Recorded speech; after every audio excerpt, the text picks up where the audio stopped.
আসসালামু আলাইকুম ওয়া রাহমাতুল্লাহ। আপনারা সকলে অবগত আছেন, আগামী 28 তারিখ বৃহস্পতিবার ঈদুল আজহা অর্থাৎ কুরবানি ঈদের দিন। আগামী বৃহস্পতিবার 28 তারিখ এই কুরবানি ঈদ ঈদুল আজহা উপলক্ষে অনেক আমল আছে। তার মধ্যে একটি আমল আপনাদেরকে আমি দেখাবো।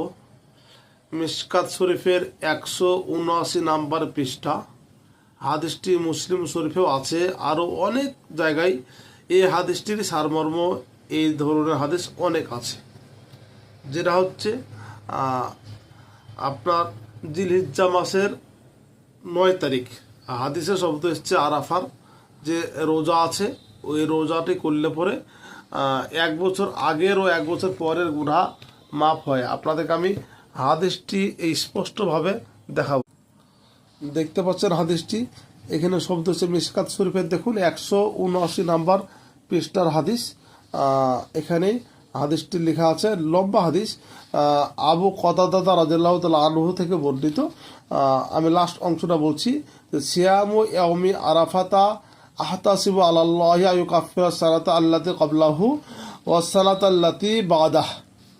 অর্থাৎ আরাফার দিনের রোজা আমি মনে করি, মানে রাসূলুল্লাহ বলছেন যে আমার ধারণা আল্লাহর কাছে 1 বছর যেটা মানে পূর্বেকার 1 বছর পূর্বেকার গুনাহ মাফ হয়ে যাবে এবং 1 বছর পরের গুনাহ মাফ হয়ে যাবে।